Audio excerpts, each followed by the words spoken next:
प्यारे बच्चों नमस्कार। आज हम कक्षा 12वीं के रसायन शास्त्र विषय के अंतर्गत रासायनिक बल गतिकी यूनिट नंबर 4 जिसे केमिकल काइनेटिक्स बोलते हैं का अध्ययन करेंगे। रासायनिक बल गतिकी रसायन शास्त्र की वह शाखा है जिसके अंतर्गत रासायनिक अभिक्रियाओं के वेग अर्थात रासायनिक अभिक्रियाओं की दर एवं उनकी क्रियाविधि मैकेनिज्म का अध्ययन किया जाता है। उस शाखा को रासायनिक बल गतिकी कहते हैं। बल गतिकी यूनिट का विस्तृत अध्ययन करने के पूर्व हमें अभिक्रिया के वेग अर्थात अभिक्रिया की दर को समझना बहुत जरूरी है। अभिक्रिया की दर की परिभाषा है किसी रासायनिक अभिक्रिया में इकाई समय में अभिकारक की सांद्रता में होने वाले परिवर्तन को उस अभिक्रिया का वेग कहते हैं। अर्थात इकाई समय में अभिकारक की सांद्रता में जो परिवर्तन अर्थात जो कमी होती है उसे उस अभिक्रिया का वेग कहते हैं। या एक परिभाषा और भी है, समय के साथ अभिकारक की सांद्रता में होने वाले परिवर्तन को रासायनिक अभिक्रिया का वेग कहते हैं। इसे dx/dt से प्रदर्शित करते हैं।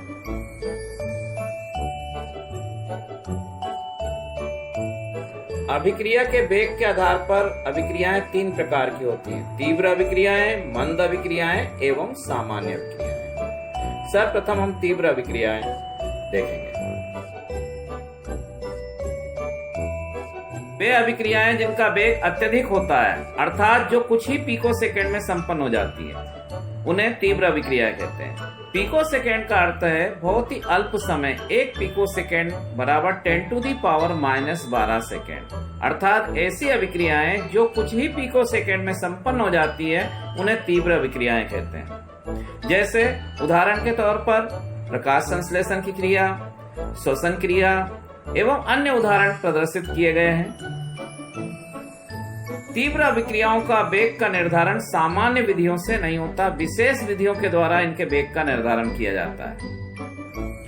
बेरियम क्लोराइड की क्रिया सल्फ्यूरिक अम्ल से कराते हैं तो बेरियम सल्फेट एवं हाइड्रोक्लोरिक अम्ल बनता है, यह भी तीव्र अभिक्रिया है।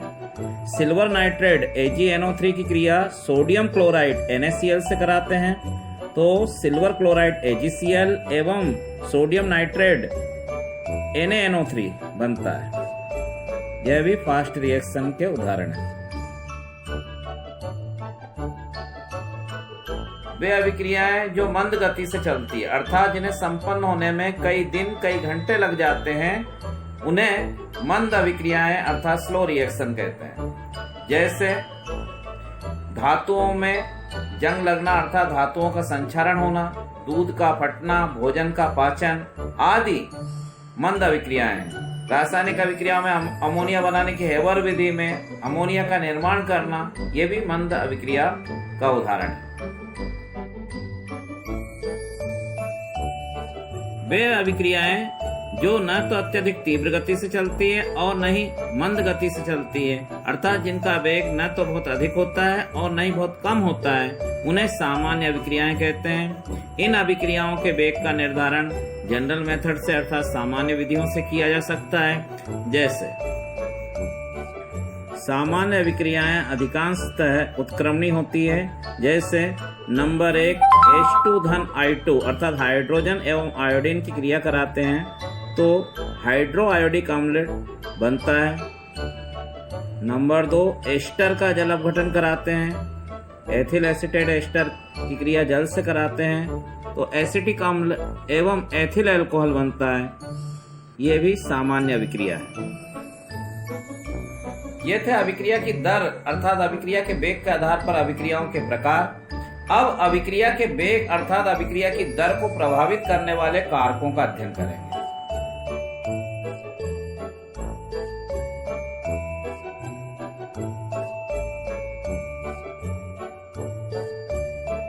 अभिक्रिया के वेग अर्थात अभिक्रिया की दर को प्रभावित करने वाले कारकों में सर्वप्रथम अभिकारक की सांद्रता। द्रव्य क्रियानुपाती नियम जो गुल्डबर्ग एवं बागे नामक वैज्ञानिक ने दिया है उस नियम के अनुसार किसी रासायनिक अभिक्रिया की दर उसमें भाग लेने वाले अभिकारकों की सांद्रता के गुणनफल के समानुपाती अनुक्रमानुपाती होती है। इसका अर्थ है कि रासायनिक अभिक्रिया में भाग लेने वाले अभिकारक की सांद्रताएं जितनी अधिक होती है उस अभिक्रिया का वेग भी उतना ही अधिक होता है। और जैसे जैसे अभिकारक की सांद्रता कम होती जाती है, अभिक्रिया का वेग भी कम होता जाता है। अभिक्रिया के वेग को प्रभावित करने वाला दूसरा कारक है तापमान अर्थात टेम्परेचर। गैसीय अभिक्रियाओं को छोड़कर बाकी की अभिक्रियाओं में ताप बढ़ाने से अभिक्रिया का वेग अर्थात अभिक्रिया की दर बढ़ती है। गैसीय अभिक्रियाओं में ताप बढ़ाने से अभिक्रियाओं का वेग कम होता है, क्योंकि गैसीय अभिक्रियाओं में तापमान बढ़ाने से अभिकारक के अणुओं की गति ऊर्जा बढ़ती है, जिससे अभिकारक के अणु दूर दूर जाते हैं अर्थात अभिक्रिया की दर कम हो जाती है। लेकिन ठोस अभिक्रिया एवं द्रवीय अभिक्रियाओं का वेग ताप बढ़ाने से बढ़ता है। अभिक्रिया के वेग को प्रभावित करने वाला तीसरा कारक है दाब अर्थात प्रेशर। गैसीय अभिक्रियाओं में दाब बढ़ाने से अभिकारक के अणु पास पास आते हैं, जिससे अभिकारक की सांद्रता बढ़ जाती है। अभिकारक की सांद्रता बढ़ जाने से अभिक्रिया का वेग बढ़ जाता है। किंतु ठोस एवं द्रव अभिक्रियाओं में दाब बढ़ाने से अभिक्रिया के वेग पर कोई विशेष प्रभाव नहीं पड़ता। अभिक्रिया के वेग को प्रभावित करने वाला अगला कारक है उत्प्रेरक। उत्प्रेरक वे पदार्थ होते हैं जो किसी रासायनिक अभिक्रिया के वेग को परिवर्तित करते हैं, अर्थात उत्प्रेरक अभिक्रिया के वेग को बढ़ाते भी हैं एवं घटाते भी हैं। वे उत्प्रेरक जो अभिक्रिया के वेग को बढ़ाते हैं उन्हें धनात्मक उत्प्रेरक कहते हैं, एवं वे उत्प्रेरक जो किसी रासायनिक अभिक्रिया के वेग को कम करते हैं अर्थात उसकी गति को मंद करते हैं उन्हें ऋणात्मक उत्प्रेरक कहते हैं। उत्प्रेरक किसी रासायनिक अभिक्रिया के वेग को परिवर्तित करते हैं। अभिक्रिया के वेग को प्रभावित करने वाला अगला कारक है विकिरण का प्रभाव। यह कारक केवल प्रकाश रासायनिक अभिक्रिया अर्थात फोटोकेमिकल रिएक्शन के वेग को परिवर्तित करता है। विकिरण की तीव्रता जितनी अधिक होती है, प्रकाश रासायनिक अभिक्रिया का वेग भी उतना ही अधिक होता है। और विकिरण यदि मंद है, विकिरण की तीव्रता बहुत कम है, तो प्रकाश रासायनिक अभिक्रिया का वेग भी कम होता है। अर्थात वे अभिक्रियाएं जो प्रकाश की उपस्थिति में संपन्न होती है उन्हें प्रकाश रासायनिक अभिक्रिया कहते हैं, और विकिरण का प्रभाव केवल प्रकाश रासायनिक अभिक्रिया के वेग को ही प्रभावित करता है।